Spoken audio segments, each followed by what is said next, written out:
लोकनेते डॉक्टर बाळासाहेब विखे पाटील पद्मभूषण उपाधीने सन्मानित प्रवरा ग्रामीण शिक्षण संस्थेच्या प्रवरा स्पर्धा परीक्षा मार्गदर्शन केंद्राच्या मार्फत आज आपण हे लेक्चर बघतोय। पर्टिक्युलरली बऱ्याच विद्यार्थ्यांचं असं मत आलं होतं की MPSC ची एक्झाम काय असते, त्याचं स्वरूप काय असतं, त्यात कोणकोणती पदे समाविष्ट असतात आणि पूर्व परीक्षा काय, मुख्य परीक्षा काय, याचा अभ्यासक्रम काय असतात, किती पेपर असतात, या दृष्टिकोनातून मी हे लेक्चर घेतलेले। मी ऍक्च्युली आपण हे लेक्चर घेतलेले ऑनलाईन माध्यमातून, पण बेसिकली काही विद्यार्थ्यांचं मत आलं होतं की असे विविध ज्या स्पर्धा परीक्षा होतात यांच्या स्वरूपाच्या विषयी आम्हाला थोडीशी माहिती प्राप्त व्हावी, तर या दृष्टिकोनातून आपण हे लेक्चर कंडक्ट करतोय। माझा असा विचार आहे की दर रविवारचं जे आपलं लेक्चर असतं पर्टिक्युलरली, तर ते लेक्चर दर रविवारचं न घेता पर्टिक्युलरली एक दिवस आठवड्यातला असा असेल की विविध ज्या एक्झाम्स असतात पर्टिक्युलरली, मग त्या टेक्निकल असतं किंवा नॉन टेक्निकल असतं, याचं स्वरूप काय आहे, याचा अभ्यासक्रम काय आहे आणि या परीक्षेमध्ये पूर्व परीक्षेला किती मार्काला परीक्षा असते, किती प्रश्न येतात, त्यांचं नेचर काय असतं, या दृष्टिकोनातून आपण लेक्चर ठेवूया। आता प्रश्न असा की या आज मी MPSCचं पर्टिक्युलरली लेक्चर ठेवलेलं आहे ग्रुप ए आणि ग्रुप बी गॅझेटेड पदांसाठी। तुम्हाला आणखी काही शंका असेल तर तुम्ही मला या नंबरवर कॉन्टॅक्ट करू शकता 9359825676, किंवा तुमचा टेलिग्राम चॅनल जो आपला आहे तो PRS MPSC2 यालाही तुम्ही जॉईन होऊ शकता।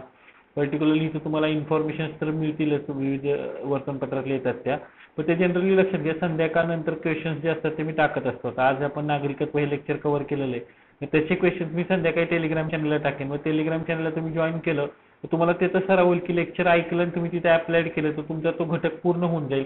आणि तरी काही शंका राहिली तर मला तुम्ही कॉन्टॅक्ट करू शकता, ठीक आहे। आता लक्षात घ्या पर्टिक्युलरली MPSC काय, MPSC हा एक आयोग आहे, त्याला म्हटलं तर महाराष्ट्र लोकसेवा आयोग किंवा Maharashtra public service commission. Maharashtra शासनातील जी काही पदं भरायची आहेत, शासकीय म्हणजे सार्वजनिक पदं भरायची आहेत, या पदांसाठी परीक्षा कंडक्ट करण्याचं काम जे आहे तो कोण करतं, MPSC करतं। म्हणजे MPSC कुठली परीक्षा नाही, MPSC वेगवेगळ्या परीक्षा कंडक्ट करतं। मग त्या परीक्षा बेसिकली सगळ्या ग्रॅज्युएटसाठी ज्या ओपन असतात त्या 3 परीक्षा असतात। एक स्टेट सर्व्हिस एक्झामिनेशन म्हणजे पर्टिक्युलरली राज्यसेवा परीक्षा ज्याला म्हटलं जातं, ही वर्ग अ आणि ब मधील राजपत्रित पदांसाठी असतं। आता लक्षात घ्या राजपत्रित काय, अराजपत्रित काय। आता राजपत्रित आणि अराजपत्रित किंवा याच्यात फरक काय असतो पर्टिक्युलरली, तर जो राजपत्रित अधिकारी असतो त्याची बदली असेल किंवा त्याची नियुक्ती असेल किंवा त्याची कुठेतरी डेप्युटेशनवर त्याचं वर्किंग केलं तर ते जे असतं ते महाराष्ट्र शासनाचं जे गॅझेट असतं किंवा राजपत्र असतं त्याच्यात प्रसिद्ध केलं जातं। जर ते राजपत्रित नसेल तर पर्टिक्युलरली ते प्रसिद्ध केलं जात नाही। आणि राजपत्रित जी पद असतात त्यातले जे जे त्या पदावर काम करतात त्यांना अधिकारी म्हटलं जातं, अराजपत्रित जे असतात ते कर्मचारी म्हटलं जातं। हा फरक आहे। वेतनात फरक असतो, अथॉरिटीमध्ये फरक असतो, अधिकारांच्यात फरक असतो, हा तर असतो। मग अशा राज्यसेवा पर्टिक्युलरली सगळ्या ग्रॅज्युएटसाठी 3 एक्झाम्स कंडक्ट करतं। एक राज्यसेवा परीक्षा ज्याला आपण स्टेट सर्व्हिसेस एक्झामिनेशन म्हणतो, त्याच्यानंतर संयुक्त एक दुय्यम सेवा परीक्षा जी 3 पदांसाठी घेतली जाते आणि वर्ग क पदांसाठी परीक्षा घेतली जाते। आजच्या लेक्चरला आपण पर्टिक्युलरली फक्त बघणार आहे वर्ग आणि ब पदांसाठी राजपत्रित पदांसाठी जी परीक्षा घेतली जाते ती। तर पर्टिक्युलरली राज्यसेवेच्या परीक्षेचे 2 टप्पे लक्षात घ्या, एक पूर्व परीक्षा आणि मुख्य परीक्षा। आता विद्यार्थी ज्याला बऱ्याचशा ठिकाणी ऐकतो तेव्हा तो असं समजतो की नाही पर्टिक्युलरली 2-3 टप्पे आहेत, एक पूर्व परीक्षा, नंतर मुख्य परीक्षा आणि नंतर इंटरव्ह्यू। राज्य लोकसेवा आयोगाच्या दृष्टीने 2च टप्पे आहेत, एक पूर्व परीक्षा आणि मुख्य परीक्षा। पूर्व परीक्षा कशी आहे, फक्त पात्रता परीक्षा आहे, म्हणजे पूर्व परीक्षेचे गुण अंतिम मेरिटमध्ये धरले जात नाही। जसं तुमचं असतं की नाही ह्या सेमिस्टरचे मार्क पुढच्या सेमिस्टरचे मार्क मग ते सगळे ऍड करून मूल्यांकन करून वगैरे काय असेल ते, तर पूर्व परीक्षा ही फक्त पात्रता परीक्षा आहे। का पर्टिक्युलरली पात्रता परीक्षा आहे, तर अप्लाय करणारे ज्यावेळेला एक 500 पदांची ऍड येते त्यावेळेला अप्लाय करणारे लाखात संख्या असते। मग ही लाखात संख्या असणारी बरीचशी जण अशी असतात की ज्यांची काही तयारी नसते, मित्रांना फॉर्म भरल्या म्हणून तयारी कर किंवा अभ्यास एवढा व्यवस्थित केलेला नसतो, अशा व्यक्तींना पर्टिक्युलरली इलिमिनेट करणं, की जे आयोगाच्या भाषेमध्ये एक शब्द आहे तो कीप रास्कल्स आउट, म्हणजे जे असे आहेत की नाही बाबा मला मित्र म्हणला म्हणून मी फॉर्म भरला, परीक्षा भरल्या PSI पास होता येतं, असे जे विद्यार्थी असतात त्यांना बाहेर काढण्यासाठी पूर्व परीक्षा घेतली जाते। मुख्य परीक्षेचे 2 टप्पे आहेत, लेखी परीक्षा आणि मुलाखत परीक्षा। लेखी परीक्षा म्हणजे काय, तर लिखाण म्हणजे रिटन एक्झामिनेशन नाहीये राज्यसेवेची, तर ऑब्जेक्टिव्ह परीक्षा पर्टिक्युलरली, आणि जी आहे ती मुलाखत म्हणजे लेखी परीक्षेत जे गुण पडतील त्याच्या आधारे परत मेरिट ठरवलं जातं, मुलाखतीसाठी बोलवलं जातं. मात्र लेखी परीक्षा आणि मुलाखत या दोन्हीचे गुण एकत्र करून अंतिम मेरिट ठरवलं जातं आणि त्याच्यानुसार एक उमेदवारांची यादी तयार केली जाते आणि मग त्यानुसार पोस्ट मिळतात. म्हणजे तुमचं जर पहिली रँक आली असेल तुम्ही डीवायएसपी पासून डेप्युटी कलेक्टर कुठली पोस्ट घेऊ शकता. तुमची शेवटची रँक असेल तर तुम्हाला डेप्युटी कलेक्टर मिळत नाही, कारण तोपर्यंत ती पोस्ट संपलेली असते किंवा कुणीतरी दुसऱ्याला ते पद प्राप्त झालं असतं की ज्यांचं तुमच्या मेरिटवर वरचं स्थान आहे. बरोबर आहे ना. म्हणून लक्षात घ्या, पूर्वपरीक्षा फक्त पात्रता परीक्षा आहे. आता आपण ह्या लेक्चरला बघणार नाही की गेल्या वर्षीचं मेरिट किती लागले, त्याचा मी एक चार्ट तुम्हाला देऊन टाकेन की आतापर्यंतच्या पूर्वपरीक्षांना अगदी ओपनचं, ओबीसीचं, शेड्यूल कास्टचं, शेड्यूल ट्राईबचं आणि फिजिकल डिसॅबिलिटीचं किंवा खेळाडूंचं या प्रावीण्यांचं मेरिट किती लागलेलं आहे याचा एक डिटेल चार्ट मी तुम्हाला देऊन टाकेन. तर तुम्हाला मिळून जाईल की काय मेरिट लागतं आणि काय आहे दृष्टिकोनातून, किंवा एखाद्या लेक्चरला आपण ते कव्हर करण्याचाही प्रयत्न करूया. ठीक आहे. तर पूर्वपरीक्षा फक्त आता हे फक्त एक लक्षात ठेवा, म्हणजे बऱ्याचशा विद्यार्थ्यांना माहितीच नसतं, त्या दृष्टिकोनातून मी हे टाकलेलं. ठीक आहे. आता राज्यसेवा परीक्षेतली काही पदं लक्षात घ्या. एक प्रकल्प संचालक वर्ग ए, म्हणजे एखादा प्रकल्प असेल, प्रोजेक्ट असेल तर तो बेसिकली डेप्युटी कलेक्टरचं ते पद असतं, त्याच्या अंतर्गत हे भरलं जातं की एखादा प्रोजेक्ट असेल शासनाच्या दृष्टीनं मोठा आहे आणि त्याच्या दृष्टीनं जर पद भरलं गेलं तर त्यावर प्रकल्प संचालक वर्ग. उपजिल्हाधिकारी तुम्हाला सगळ्यांना माहितीच आहे, प्रांत ऑफिसर जो असतो पर्टिक्युलरली तर त्याचं पद असतं ते. पोलीस उपाधीक्षक वर्ग ए, तहसीलदार वर्ग ए, सहाय्यक राज्य कर आयुक्त वर्ग ए, म्हणजे सहाय्यक राज्य कर आयुक्त म्हणजे लक्षात असिस्टंट आता जो झालेला आहे तो स्टेट टॅक्स कमिशनर, म्हणजे असिस्टंट सेल टॅक्स कमिशनर पूर्वी होता, आता काय झालेलं आहे जीएसटी आल्यापासून त्याला स्टेट टॅक्स म्हणतात. तर स्टेट टॅक्स कमिशनर जे असते असिस्टंटची पोस्ट ही डायरेक्टली भरली जाते. त्याच्यानंतर उपमुख्य कार्यकारी अधिकारी वर्ग ए, म्हणजे जे जिल्हा परिषद असतात त्याच्यामध्ये उपमुख्य कार्यकारी अधिकाऱ्याला डेप्युटी सीओ म्हटलं जातं, ते पद असतं. गटविकास अधिकारी जो असतो पंचायत समितीमध्ये तर ते पद असतं. कक्ष अधिकारी जो असतो मंत्रालयामध्ये तर त्यातलं वर्ग एकचं पद असतं. तालुका भूमिलेख अधिकारी वर्ग अ असतो तर तो असतो. गटविकास अधिकारी वर्ग ब असतो आणि नायब तहसीलदार वर्ग ब असतं. ही सगळी पदं जी असतात पर्टिक्युलरली ही पदं ही एवढीच नाही आहेत, 34-35 पदं आहेत. मी ज्यावेळेला गुगल फॉर्म पाठवला होता विद्यार्थ्यांना त्यावेळेला त्या पदांची माहिती, त्यात पगार किती आहे, वेतन श्रेणी काय आहे आणि सगळं त्यात माहिती दिली होती. त्यामुळे मला वाटत नाही की पगाराच्या दृष्टिकोनातून काही नाही, पण एक अथॉरिटी किंवा एक अधिकार असणं फार महत्वाचं आहे. म्हणजे तुम्ही डॉक्टर असाल, मी कुठल्याही प्रोफेशनच्या बाबतीत टीका करत नाही, पण as you working as a doctor or you working as a engineer or you working as an any company with respected post, but particularly हे जी पद आहेत हे सार्वजनिक जीवनामध्ये एक अधिकार आहे या पदांना, आणि सामान्य लोकांच्या जीवनामध्ये बदल घडवण्याचा किंवा सामान्य लोकांचं जीवन प्रभावित करण्याचा या पदांना बऱ्यापैकी एक पॉवर लाभलेली आहे. म्हणून या पदांना एक जनसामान्यांत पण एक प्रतिष्ठा आहे आणि समाजात एक मान आहे.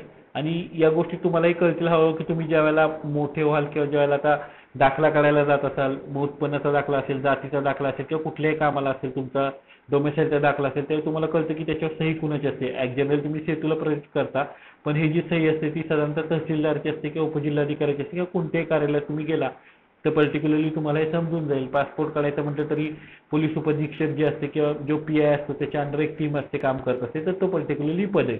तर मग या पदांना एक वेगळा एक दर्जा आहे समाजामध्ये. या दृष्टिकोनातून ह्या परीक्षेचं खूप मोठ्या प्रमाणावर महत्व आहे आणि महत्व यातूनच अधोरेखित होतं पर्टिक्युलरली की ज्यावेळेला 500 पदांची ऍड होती त्यावेळेला 5 ते 6 लाख लोक अप्लाय करतात. या दृष्टिकोनातून लक्षात घ्या, जग जिकडं जातं त्याला काहीतरी व्हॅल्युएशन असतं. असं नाही की 50 लोक आले तर त्याच्यासाठी कोण 50 लोक इंटरव्ह्यूला येतच नाहीये कोण, अशा पदांना काही अर्थ नाही. पण इथं जर तेवढी पदं आहेत आणि जर लाखो लोक अप्लाय करत असतील तर या पदांना एक तर मान आहे, प्रतिष्ठा आहे, सिक्युरिटी आहे पर्टिक्युलरली. म्हणून ही पदं जी आहेत ती जास्त हायली इम्पॉर्टंट आहे. ठीक आहे. पुढे आता लक्षात घ्या, जे हायलाइटेड पॉईंट्स आहेत ते मी फक्त सांगतो. पूर्वपरीक्षा ही फक्त पात्रता परीक्षा आहे, म्हणजे it is only qualifying examination. आणि यानं काय केलं जातं तर बेसिकली पूर्वपरीक्षेनं मुख्य परीक्षेला बेसिकली प्रवेश दिला जातो. म्हणजे काय, मी मगाशी सांगितलं असेल, लाख विद्यार्थी असतील ते हजारात आणायचे त्यासाठी पूर्वपरीक्षा. जसं एखादी समजा ऑलिम्पिकचा इव्हेंट आहे, ऑलिम्पिकच्या इव्हेंटला लास्टला एक रेस खेळायची, मात्र अप्लाय करणारे समजा 100 आहेत तर लास्टच्या रेसला 10 जण दौडणं असेल तर 90 जण कट करायला पाहिजे. मग त्यांच्यामध्ये पूर्वपरीक्षा घेतलेली, त्यांच्यामध्ये आधी त्यांना रनिंग केलेलं, तसंच पूर्वपरीक्षा आहे. ही फक्त क्वालिफाईंग एक्झामिनेशन आहे आणि यात पात्र विद्यार्थ्यांना मुख्य परीक्षेला प्रवेश दिला जातो. म्हणजे कसा दिला जातो तर सगळे पास होत नाहीत. लक्षात घ्या, एक मेरिट ठरवलं जातं. म्हणजे समजा एक 500 पद आहेत तर 5000 विद्यार्थी घ्यायची आणि समजा 3 लाख लोकांनी अप्लाय केलेलं आहे, तर 500 समजा पद भरायची तर साधारणतः एक 5 ते 6 पट रेशोमध्ये किंवा 10 पट रेशोमध्ये विद्यार्थी पास केले जातात. म्हणजे साधारणतः 500 गुणिले 5000 विद्यार्थी पास केले जातील कुठं पूर्व परीक्षेला. 5000 विद्यार्थ्यांचं जे मेरिट लागेल कॅटेगरी वाईज वेगवेगळं मेरिट लागतं. त्या मेरिटमध्ये जर तुम्ही बसला तर तुम्ही पूर्व परीक्षेचं मुख्य परीक्षेला पात्र ठरता. मग ते मेरिट किती लागतं? काही वेळेला 400 पैकी मेरिट 131 इतकं कमी आलेलं आहे, तर काही वेळेला ते 273 च्या आसपास गेलेलं आहे. म्हणजे मेरिट व्हेरिएशन आहे. जर परीक्षा अवघड असतील, नेचर ऑफ एक्झामिनेशन टफ असेल तर मेरिट कमी लागतं. आणि कमी लागलं तर तुम्ही 131 असेल आणि तुम्हाला 132 पडले तर you are in for main examination, आणि तुम्हाला 130 पडले तर you are out of the examination. म्हणून स्पर्धा परीक्षा वेगळ्या काय, तर यात एक तर तुम्ही पास होता किंवा क्वालिफाय होता are you fail. There is nothing in the category की you are either hero or you are either zero. आणि म्हणून ते चॅलेंजिंग आहेत, लक्षात घ्या. पर्टिक्युलरली डिसेंबर महिन्यामध्ये महाराष्ट्र लोकसेवा आयोगाच्या संकेतस्थळावर ही जाहिरात येते आणि मार्च आणि एप्रिल महिन्यात परीक्षा केल्या जातात. तुम्ही म्हणाल या वर्षी आली नाही, असं होत नाही. ठीक आहे, कोविडचं पॅन्डेमिक आहे किंवा बेसिकली काही महाराष्ट्र शासनाकडून रिक्वायरमेंट गेली नाही किंवा काही टेक्निकल इश्यू अराईज झाले तर परीक्षा पुढे मागे होत असतात. पण दरवर्षी परीक्षा कंडक्ट केली जाते. आता हे एखादं वर्ष या मागच्या वर्षीचं फक्त थोडं फेल्युअर गेलेलं आहे. आणि ही परीक्षा महाराष्ट्रातले जे 37 जिल्हा केंद्र आहेत याच्यावर ऑफलाईन पद्धतीने घेतल्या जाते. लक्षात घ्या, आज तरी ही परीक्षा ऑफलाईन पद्धतीने एकाच दिवशी होती, कुठली पूर्व परीक्षा. आणि परीक्षेचा फॉर्म मात्र तुम्हाला ऑनलाईन भरायचे. महाराष्ट्र लोकसेवा आयोगाच्या साईटला जायचे, तुमचं जे प्रोफाईल आहे तो प्रोफाईल अपडेट करायचा आहे. तो प्रोफाईल अपडेट केल्यानंतर तुम्हाला तो परीक्षा फॉर्म भरता येतो.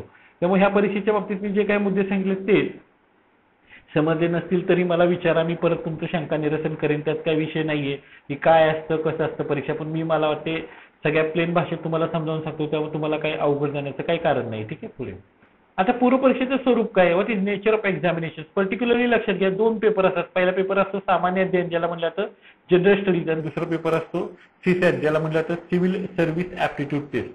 पूर्व परीक्षेचा जो पेपर आहे त्यातल्या पहिल्या पेपरमध्ये असते ती प्रश्न संख्या किती असते, 100 प्रश्न असतात. आणि गुण किती असतात, 200 गुण असतात. आणि कालावधी किती असतो, 2 तास असतो. दर्जा कुठला असतो, पदवी असतो. म्हणजे काय, तर जे त्यातले घटक आहेत पर्टिक्युलरली हे पदवीच्या दर्जाचे असतील. म्हणजे इतिहास असेल तर पदवीपर्यंत जो काही सिलेबस असेल त्यात पदवीपर्यंतचा दर्जा असेल त्या परीक्षांचा, बरोबर आहे. आणि परीक्षेतलं जे नेचर आहे ते MCQ म्हणजे काय, पर्टिक्युलरली मल्टिपल चॉईस क्वेश्चन, वस्तुनिष्ठ बहुपर्यायी चाचणी. आता जे मीडियम आहे ते पर्टिक्युलरली मराठी आणि इंग्रजी दोन्ही आहे. म्हणजे मीडियम असं नाही की मराठीतही क्वेश्चन असतो इंग्लिशमध्ये असतो. त्याच्यात दुसरं एक महत्त्वाचं लक्षात ठेवा, आयोग असं सांगतं की जर याच्यामध्ये काही डिस्क्रिपेन्सी आढळली म्हणजे क्वेश्चन लिहिताना काही चूक झाली तर पर्टिक्युलरली इंग्लिश जे आहे त्याचं जे असेल ते आम्ही स्टँडर्ड धरू. म्हणजे इंग्लिशमध्ये जे मेन्शन केलं असेल ते स्टँडर्ड धरले जाईल. याचा अर्थ काय होतो की कदाचित पेपर आधी इंग्लिशमध्ये सेट केला जातो, नंतर मराठीमध्ये त्याचं ट्रान्सलेशन करून घेतलं जातं. आयोग पेपर सेट करताना साध्या भाषेत सेट करतो, मात्र जे लीगल डिपार्टमेंट आहे किंवा जे ट्रान्सलेशन भाषांतर करणारे असतात त्या मंत्रालयाकडून त्याचं ट्रान्सलेशन व्यवस्थित करून घेतलं जातं, बरोबर आहे ना. तर पूर्व परीक्षेतला प्रश्न संख्या 100 आहे, गुण 200 आहेत आणि वेळ किती आहे, 2 तास. साधारणतः 10:30, 11 ते 1 हा पेपर असतो. 10:30ला तुम्हाला आत घेतलं जातं जनरली. या बेसिसवर लक्षात ठेवा, पहिला पेपर एकाच दिवशी दोन्ही पेपर होतात. एक सकाळी असतो आणि दुसरा दुपारी असतो. दुपारचा पेपर जो असतो तो 3 ते 5 असतो. आधीच तुम्हाला आत गेला असतं, म्हणजे एकाच दिवशी दोन्ही पेपर होतात. दुसरा जो पेपर आहे तो सिव्हिल सर्व्हिस ऍप्टिट्यूड टेस्ट आहे. याच्यामध्ये जे पर्टिक्युलरली 80 प्रश्न संख्या असते, 200 गुण असतात आणि कालावधी 2 तास असतो. यातले घटक 1 ते 5 आहेत जे आपण पुढे बघणार आहे. ते पदवी दर्जा आहे, घटक 6 10वीचा दर्जा आहे, घटक 7 10वी आणि 12वीचा दर्जा आहे. आणि माध्यम कुठले, मराठी आणि इंग्रजी MCQ. हे सीसॅट म्हणजे वेगळं काही नाही, सिव्हिल सर्व्हिस ऍप्टिट्यूड टेस्ट म्हणजे वेगळं काय असं काही नाही. इंग्लिश कॉम्प्रिहेन्शन म्हणजे पॅराग्राफ जे असतात इंग्लिशचे, ते इंग्लिशचे पॅराग्राफ असतात, त्याला मराठी ट्रान्सलेशनही दिलं असतं आणि त्याच्या खाली प्रश्नांनी असतात त्या पॅराग्राफवर आधारित. त्याची तुम्हाला उत्तरं ऑब्जेक्टिव्ह लिहायची असतात, म्हणजे ऑब्जेक्टिव्ह क्लिक करायचे असतात.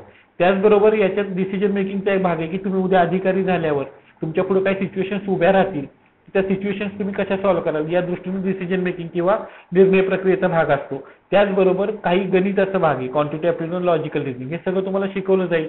इथं बर्डन घ्यायची कारण नाही, पण सीसॅट म्हणजे वेगळं काहीतरी नाव ऐकलं की खूप बर्डन घ्यायचं की नाही, वेगळं काहीतरी. ऍप्टिट्यूड इन द सेन्स की तुमच्याकडे इंग्लिश किंवा मराठीचं तेवढं प्रगल्भता किंवा ज्ञान आहे का, तुम्ही कॉम्प्रिहेन्शनच्या पॅराग्राफ पासून ते तुमचं आकलन होतंय का. हे पेपर 2 प्रकारे निघतात, एक तर खूप सोपे निघतात जसं आता 2019चा निघाला होता, किंवा खूप टफ निघतात जसं 2015चा निघाला होता. तर या दोन्ही नेचरवर तुम्हाला ते फिट करता आलं पाहिजे की नाही. मेरिट जेवढं लागतंय त्यात बसण्याचा पूर्व परीक्षेला प्रयत्न करा. म्हणजे मेरिट 131 लागले, तुम्हाला 132 133 140 पडले तरी चालतील. आउट ऑफ पडूनही तुम्ही फक्त क्वालिफाय होणार आहे, कारण पूर्व परीक्षेचे मार्क धरले जात नाही. सो बेसिक की आपल्याला लाखातून हजारात यायचे, हाच फक्त दृष्टिकोन पूर्व परीक्षेचा अभ्यास करताना ठेवा. जेव्हा तुम्ही पूर्व परीक्षा क्वालिफाय होता त्याला ऑटोमॅटिकली तुमचा कॉन्फिडन्स हा स्काय हाय असतो. तुम्हाला वाटतं की नाही आता मी एक्झाम क्रॅक करू शकतो. आणि बरेचसे विद्यार्थी पूर्व परीक्षेला गटांग काय करतात का नियोजन नसतं, दोन गोष्ट सातत्य नसतं. सातत्य इन द सेन्स काय कन्सिस्टन्सी पाहिजे की अभ्यास रोज केला पाहिजे, रोज 1-2 तास स्पर्धा परीक्षेला दिले पाहिजेत, रोज एक वर्तमानपत्र लोकसत्ता असेल, महाराष्ट्र टाइम्स असेल, इंडियन एक्सप्रेस असेल ते वाचलं पाहिजे. त्या दृष्टिकोनातून मी लेक्चर्स कंडक्ट करीन, त्याचा काही विषय नाहीये. पण सांगण्याचा मुद्दा आहे की कन्सिस्टन्सी, स्वतःशी असणारी प्रामाणिकपणा किंवा इंटिग्रिटी आणि ऑनेस्टी ही फार महत्वाची स्पर्धा परीक्षा क्षेत्रात. बुद्धिमत्ता 12वीला किती मार्क होते, पदवीला किती मार्क होते, that doesn't matter in competitive examination. एवढं फक्त लक्षात ठेवा. ठीक आहे. पुढे आता राज्यसेवा पूर्व परीक्षेचा अभ्यासक्रम काय, थोडक्यात जसं आयोगानं दिलेलं आहे तसं राष्ट्राच्या दृष्टीने महत्वाच्या राष्ट्रीय तसेच आंतरराष्ट्रीय महत्वाच्या चालू घडामोडी. म्हणजे काय तर बेसिकली भारताच्या दृष्टिकोनातून काही नॅशनल लेवलला घडलेलं आहे किंवा आंतरराष्ट्रीय लेवलला ज्याचा इम्पॅक्ट भारतावर होतोय. की जसं आता जग काय झालेलं आहे की कम्युनिकेशनचे माध्यम वाढलेले आहेत, त्यामुळे ग्लोबलायझेशन झालेलं आहे. जग म्हणजे कुठल्याही जगात जाणं काय घडले आपल्याला 5 मिनिटात कळतं. समजा अमेरिकेत काय घडलं, आतंकवादी हल्ला झाला तर आपल्याला लगेच दुसऱ्या मिनिटाला न्यूजला बातमी येते. तसंच देशात असतं. तर या देशाच्या दृष्टिकोनातून जे काही महत्वाच्या बातम्या असतात की ज्याचा इम्पॅक्ट हा सामान्य व्यक्तीवर होतो किंवा देशावर होतो फार मोठ्या प्रमाणावर, तसंच आंतरराष्ट्रीय लेवलचा या घटना असतात. या घटनांचा अभ्यास कसा करायचा करंट अफेअर्सचा, हा बेसिकली मुद्दा काय करंट अफेअर्स म्हणजे बेसिकली चालू घडामोडी. याचं रोजचं वर्तमानपत्र वाचणं मी सांगितलं होतं. कुठली वर्तमानपत्र, लोकसत्ता, महाराष्ट्र टाइम्स आणि सकाळ न्यूजपेपर. जर तुम्ही एमपीएससीचा करत असाल प्लस तुम्ही शिक्षाचा पेपर प्रिपेअर करताय म्हणून तुम्ही इंडियन एक्सप्रेस वाचत चला किंवा द हिंदू वाचत चला, कुठल्याही वाचलं ते चालेल. जास्त वेळ जात नाही, सुरुवातीला 1-1.5 तास 2 तास हे वर्तमानपत्र वाचायला जाईल. पण एकदा तुमची नजर बसली आणि स्पर्धा परीक्षेनं काय अपेक्षित आहे हे तुम्हाला कळलं तर वर्तमानपत्र अर्धा ते पाऊण तासात वाचून होतं. त्यातल्या गोष्टी हायलाईट करायच्या, त्या रिमाइंड करायच्या आणि पुढे चालायच्या. ठीक आहे, पहिली गोष्ट. दुसरा जो मुद्दा आहे तो म्हणजे भारताचा इतिहास आणि भारतीय स्वातंत्र्य चळवळ म्हणजे history of India and Indian national movement. याचं 3 भागात डिव्हायजन होतं. हिस्ट्री ऑफ इंडिया म्हणजे काय, ancient history, ancient India, medieval India and modern India. म्हणजेच काय प्राचीन भारत, मध्ययुगीन भारत आणि आधुनिक भारत.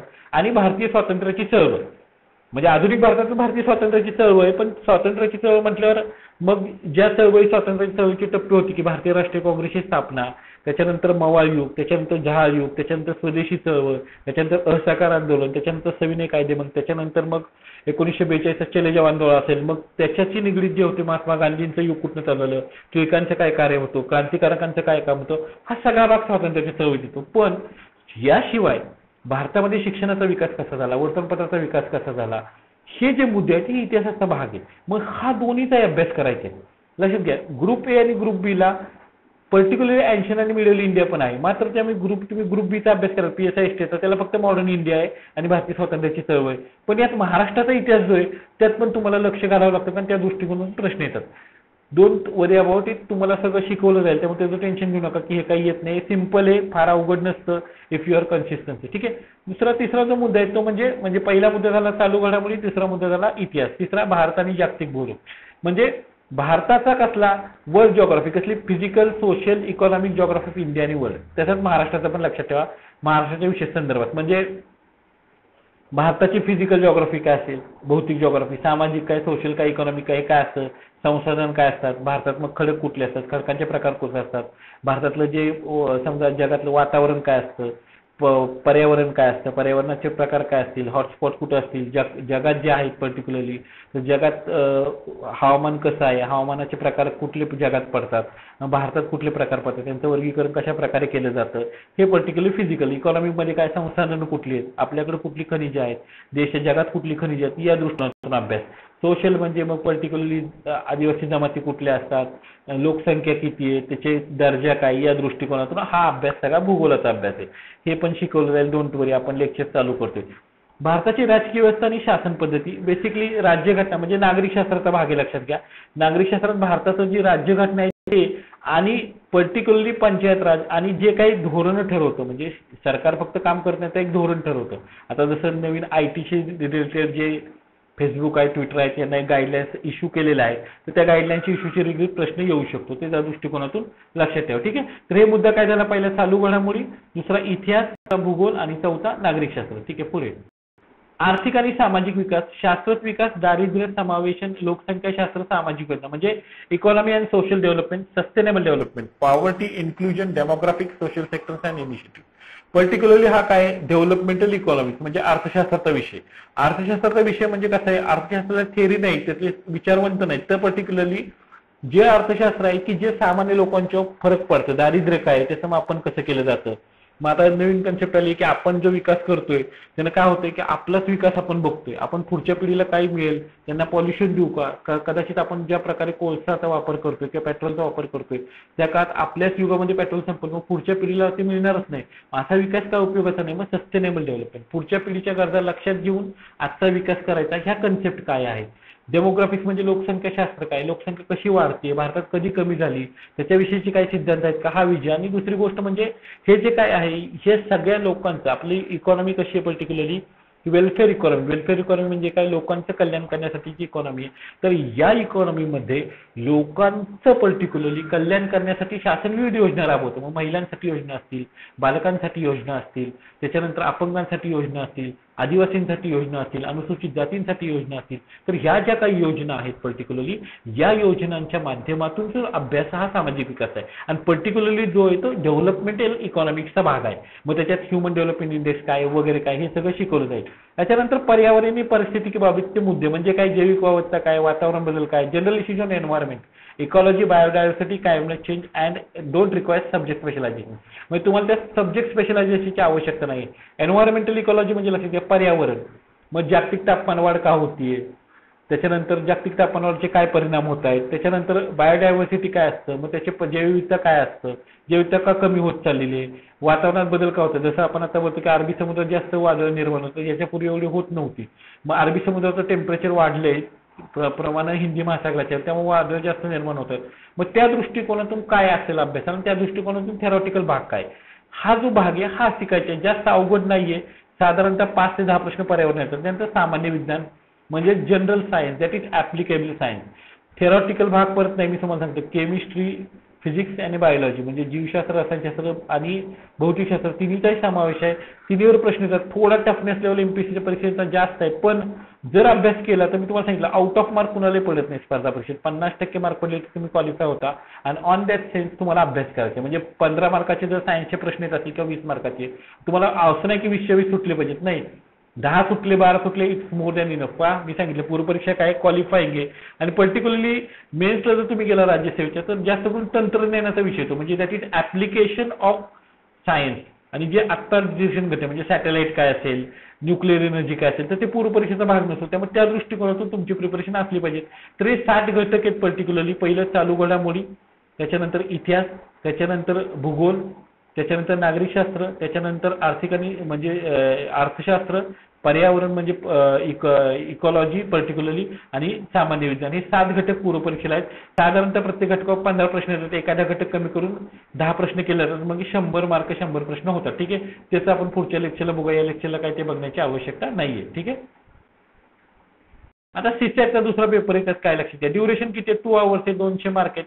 आकलन, परिच्छेद, कॉम्प्रिहेन्शन, आंतरवैश्विक कौशल्य, ज्या संप्रेषण कौशल्याचा पण समावेश आहे, that is interpersonal skills including communication skills.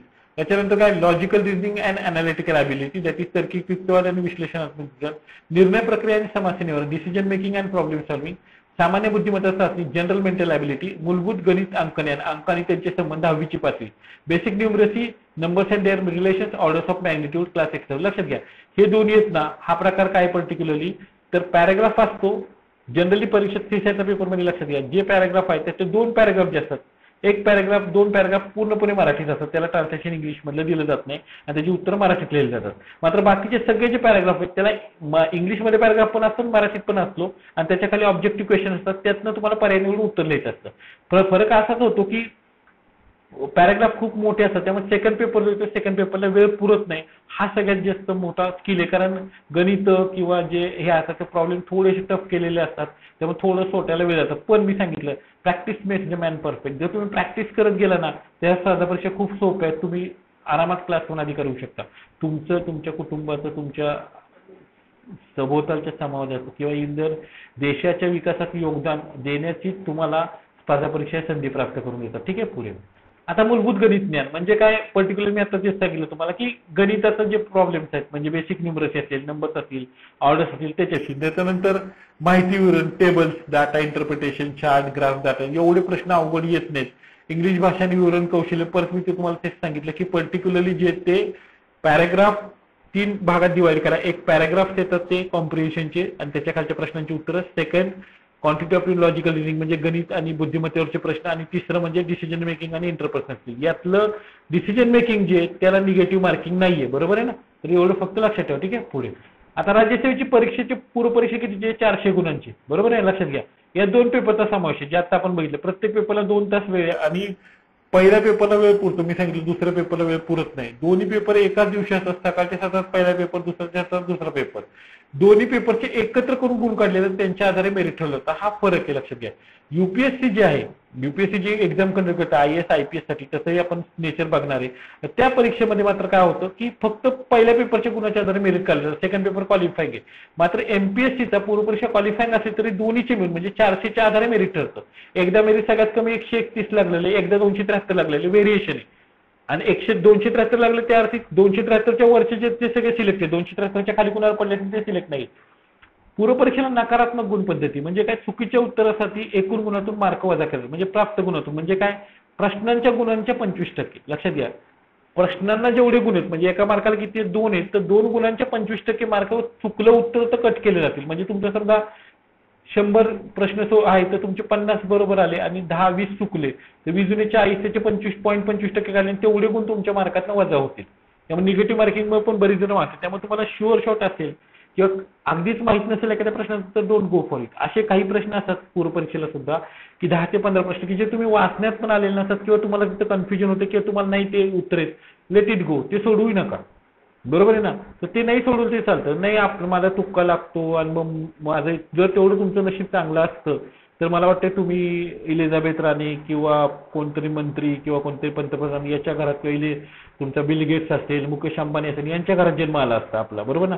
आपल्यासाठी स्ट्रगल सुरू आहे. त्यामुळे या स्ट्रगलच्या दृष्टिकोनातून विचार करा की नाही यार आता काय करायचं मला, की जे येते तेच सोडवायचे, जे येत नाही ते. It is honest to yourself. मी परत सांगतो की स्पर्धा परीक्षा या तुमच्या स्वतःशी असणाऱ्या प्रामाणिकपणावर तुम्ही क्रॅक करू शकता.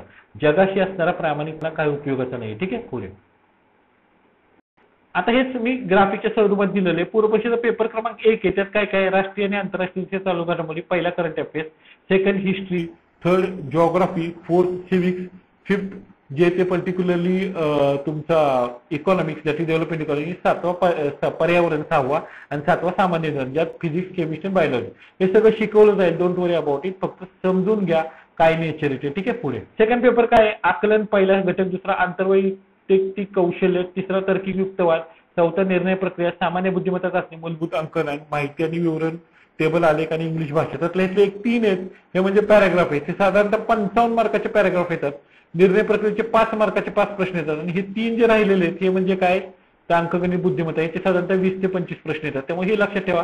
जास्त वेटेज जे ते पॅराग्राफला आहे, कॉम्प्रिहेन्शनला. हे 3 घटक 1, 2 आणि 8 या दृष्टिकोनातून जे तुम्हाला एक्सप्लेन केलेले ते चार्ट स्वरूपात दिलेले.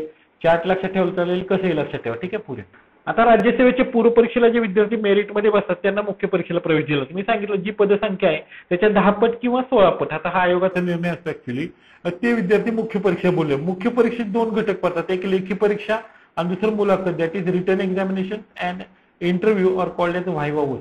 लेखी परीक्षा 800 गुणांची असते आणि मुलाखती 100 गुणांची असते. अशी एकूण 900 गुणांची ही परीक्षा असते.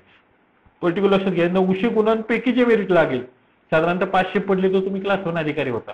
तेव्हा मेरिट किती लागतं लक्षात घ्या. ते मी तुम्हाला देईन, त्याचा काही विषय कोणा की मुख्य परीक्षेला किती मेरिट लागतं क्वालिफाय व्हायला आणि अंतिमता सिलेक्ट झालेला किती मेरिट आहे त्याच्याविषयी आपण एकदा लेक्चर घेऊया. Don't worry about it. फक्त आता परीक्षेचं स्वरूप समजून घ्या. म्हणजे मुख्य परीक्षा एकूण 900 गुणांची, त्यातली लेखी परीक्षा 800.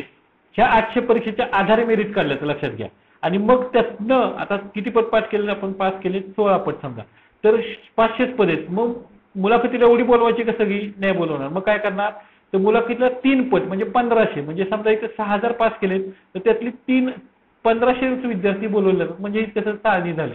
म्हणजे मुख्य परीक्षेला परत मेरिट लावलं जातं आणि ते होतं. मात्र मुख्य परीक्षेतनं इंटरव्ह्यूला तुम्ही गेला तर तुमच्या मुख्य परीक्षेचे गुण आणि इंटरव्ह्यूचे गुण मेरिट काढलं. म्हणजे समजा तुम्हाला इथं 300 किंवा 400 पडले आणि इथं समजा तुम्हाला 50 पडले तर तुमचं 400 प्लस 450 आणि 450च्या आधारे मिळेल. दुसऱ्या एका विद्यार्थ्याला इथं 400 आणि इथं 75 पडले तर 475 म्हणजे तुमच्याच्या पुढे निघून जातो.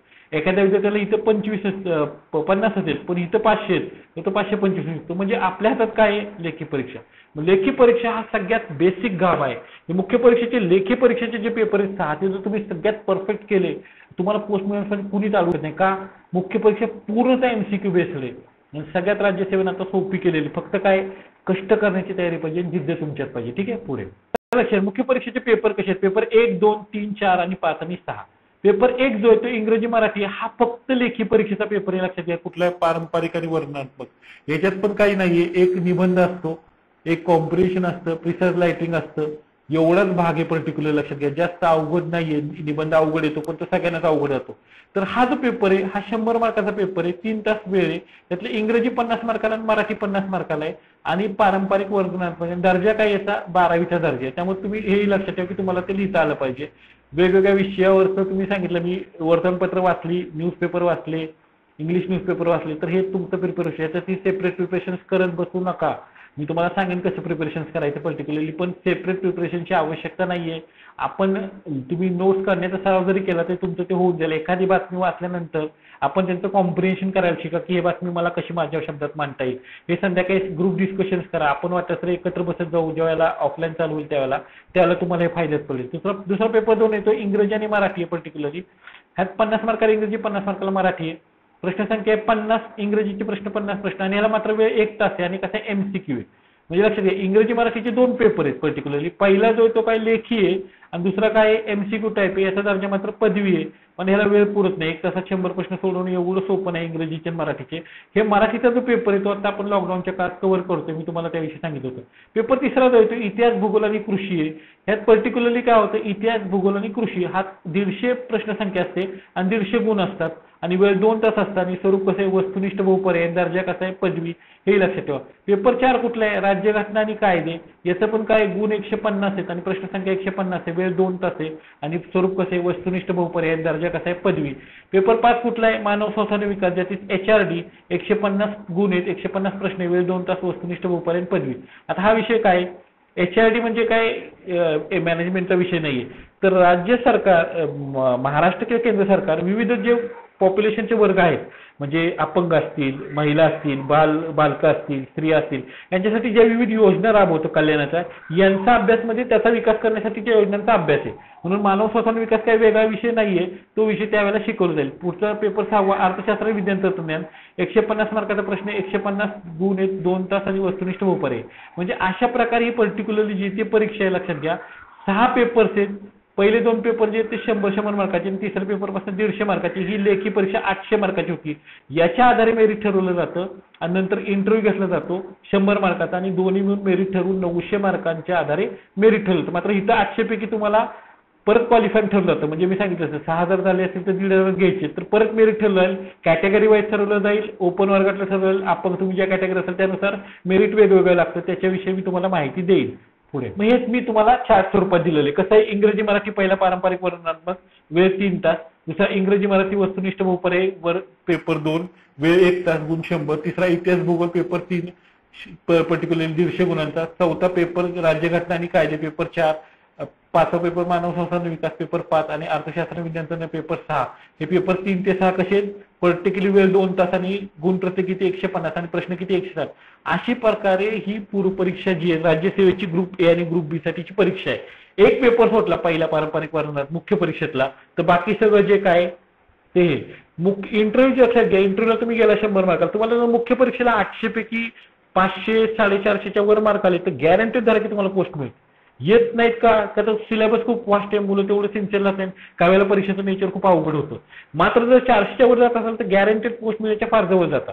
इंटरव्ह्यू आपल्या हातात बरंचसं नसतं की ते पॅनल कसं असेल, पॅनलच्या आधीचा तुमचा इंटरव्ह्यू दिला त्याचं रूपच असेल, तुम्हाला ते कुठल्या धर्तीवर प्रश्न विचारतात याच्यावर बरं डिपेंड राहतं. म्हणून मुख्य परीक्षेला जास्त जोर द्या. असं काही नसेल इंटरव्ह्यूला अवघड विचारलं जात नाही. तुमचा जो बायोडाटा आहे आतापर्यंत तुम्ही शिक्षण घेतलेलं आहे ग्रॅज्युएशनला त्याच्या आधारे प्रश्न विचारले पण मुख्य परीक्षेच्या आधारे देतात कारण दोन्हीचे गुण धरतायत.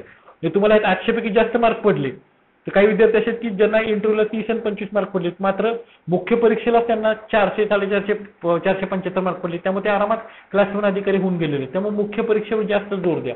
मी तुम्हाला परत सांगतो की माझ्या दृष्टिकोनातून मला तुम्हाला सगळ्या एक्झामचं नेचर मी समजावून सांगतोय. प्रवरा स्पर्धा परीक्षा मार्गदर्शन केंद्राच्या मार्फत आपण हे लेक्चर बघतोय. आज आपण एमपीएससीचं राज्यसेवा पूर्व परीक्षा ज्याला म्हणतात स्टेट सर्व्हिसेस एक्झामिनेशन, जी ग्रुप ए आणि बी च्या गॅझेटेड पदांसाठी घेतली जाते, या संदर्भाचं लेक्चर बघितलं.